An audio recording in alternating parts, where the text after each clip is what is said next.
Hello everyone, today we are going to discuss one more numerical of soil mechanics. हमारे ये जो numerical है ये थ्योरेटिकल मैक्सिमम ड्राई डेंसिटी से related है। फर्स्ट ऑफ ऑल थोड़ी सी theory, what is compaction. Compaction क्या होता है? हमारी जो सॉइल होती है उसमें सॉलिड पार्टिकल्स, वाटर और एयर होता है। तो अगर उस पर कोई बिल्डिंग बनेगी तो क्या होगा कि उसमें सेटलमेंट होने की प्रॉब्लम होगी। तो उस सेटलमेंट को कम करने के लिए या रोकने के लिए हम क्या करते हैं, सॉइल को कॉम्पैक्ट करते हैं। जब हम सॉइल को कॉम्पैक्ट करेंगे तो उसके एयर वर्ड्स जो होते हैं वो कुछ कम हो जाते हैं। This is soil before compaction और ये हमारी सॉइल है आफ्टर कॉम्पैक्शन। यहाँ पे एयर वर्ड्स ज़्यादा थे, यहाँ पे एयर वर्ड कम हो गए। अब हम कोशिश तो ये करते हैं कि हमारे जो एयर वर्ड्स हैं वो बिल्कुल ही ख़त्म हो जाए। तो जब एयर वर्ड्स बिल्कुल ही ख़त्म हो जाएंगे उस समय जो हमारी कॉम्पैक्टेड सॉइल होगी उसकी जो गामा डी होगी, ठीक है, उसको हम क्या कहेंगे, थ्योरेटिकल मैक्सिमम ड्राई डेंसिटी। क्योंकि वो थ्योरेटिकल है, रियल में कभी भी जीरो एयर वर्ड्स नहीं होते, हम बस थ्योरेटिकल मान लेते हैं कि हाँ जीरो एयर वर्ड्स हैं। Now theoretical maximum dry density होगी उस समय क्या हो रहा होगा, एयर वॉइड्स हमारे बिल्कुल फिनिश हो गए, यानी उस समय जो हमारी सॉइल होगी उसमें क्या होंगे, सारे जो उसके वॉइड्स होंगे उसमें वाटर होगा। अब जब सॉइल के सारे वॉइड्स में वाटर होता है तो हम क्या कहते हैं, उसको सेचुरेटेड सॉइल कहते हैं। एंड सेचुरेटेड सॉइल की जगह के केस में क्या होता है कि एस की वैल्यू जो होती है हमारी वो 1 होती है। हम यहाँ पे वही कॉन्सेप्ट लगाएंगे theoretical maximum dry density find करने के लिए। लाइक हमें यूनिट वेट का फॉर्मूला पता है, ये होता है यूनिट वेट के फॉर्मूले से गामा डी का जो ड्राई डेंसिटी होता है उसको फॉर्मूला कैसे निकालते हैं वो भी हमें पता है। एस की वैल्यू 0 हो जाती है ड्राई डेंसिटी के केस में, तो हमारा ये फॉर्मूला आता है। बट अब हमें चाहिए जो हमारी कॉम्पैक्टेड सॉइल है उसके लिए ड्राई डेंसिटी, तो क्या होगी, हमें पता है S equal to W G होता है। तो यहाँ से ई की वैल्यू हम निकालेंगे और यहाँ पे रख लेंगे, ठीक है। ई की वैल्यू हमने गामा डी की वैल्यू में रख दिया। अब क्या होगा कि हमारी जो सॉइल है वो क्या हो रही है, उसमें से एयरबर्ड्स बिल्कुल फिनिश हो रहे हैं। एयरबर्ड्स फिनिश हो रहे मीन्स एस की वैल्यू 1 हो रही। तो जब हम एस की वैल्यू 1 रख देंगे उस समय जो हमारी गामा डी आएगी वो क्या होगी, थ्योरेटिकल मैक्सिमम ड्राई डेंसिटी होगी। Now let's come to our question. Our question is, work out the theoretical maximum dry density for a soil sample having specific energy this one and optimum moisture content of 16%. Then हमें Procter test के बारे में कुछ prove करना है। तो पहले हम थ्योरेटिकल मैक्सिमम ड्राई डेंसिटी निकालते हैं। जी की वैल्यू हमें 2.7 दे रखी है, ऑप्टिमम मॉइस्चर कंटेंट 16% दे रखा है। तो हमें पता है गामा डी की वैल्यू क्या होती है, यहाँ से हम ई की वैल्यू रखेंगे जो कि डब्ल्यू जी अपॉन एस होती है।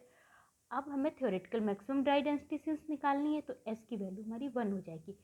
सो हम यहाँ पे एस की वैल्यू 1 कर देंगे, बाकी सारी वैल्यूज़ हमें पता है, सारी वैल्यूज़ हम पुट करेंगे, देन हमें maximum theoretical maximum dry density मिल जाएगी जो कि होगी 18.49 किलो न्यूटन पर मीटर क्यूब।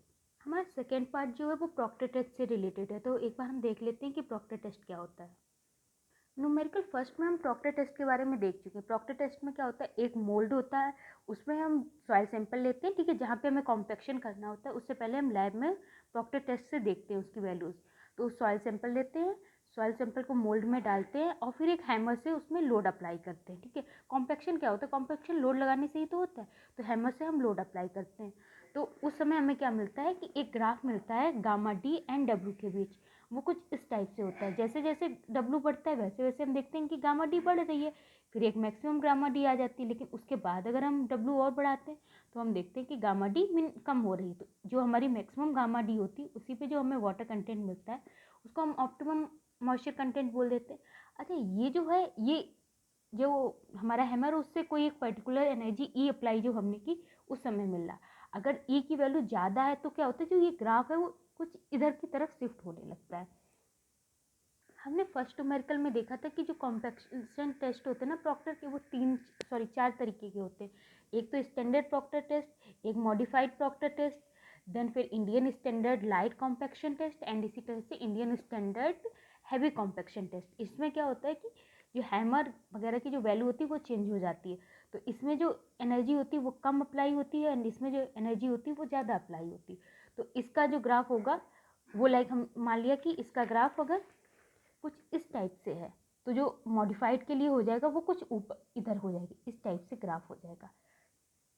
हमारा क्वेश्चन क्या है, explain the difference in optimum moisture content values in case of Proctor test and modified Proctor test for cohesive soil and granular soil. तो हमारा जो मिलेगा ग्राफ हमें कुछ इस टाइप से मिलेगा। अगर ये प्रॉक्टर टेस्ट का ग्राफ है तो ये हमारा होगा मॉडिफाइड प्रॉक्टर टेस्ट का ग्राफ।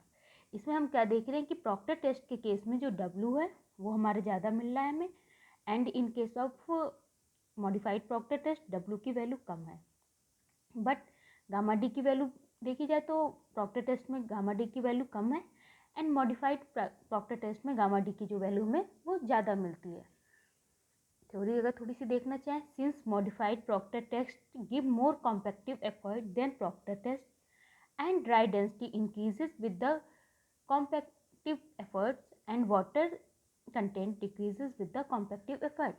इसमें बता रहे कि रीज़न बता रहे कि क्यों ऐसा हो रहा है, क्योंकि जो हमारी ड्राई डेंसिटी होती है वो कॉम्पैक्टिव एफर्ट के साथ इंक्रीज होती है। जितना ज़्यादा कॉम्पैक्टिव एफर्ट होगा उतनी ज़्यादा ड्राई डेंसिटी हमें मिलेगी। बट वाटर कंटेंट जो होता है वो डिक्रीज करता है, जैसे जैसे लोड बढ़ेगा वैसे वैसे वाटर कंटेंट कम होगा। वही हमारे इस ग्राफ में हमें दिख रहा है। इसलिए therefore OMC of Proctor test ज़्यादा होगा। ग्राफ से भी हम देख सकते हैं कि OMC ज़्यादा है और OMC of modified Proctor test कम है। ठीक है, तो हम क्या कह सकते हैं, cohesive soil have large value of OMC than granular soils. Thank you.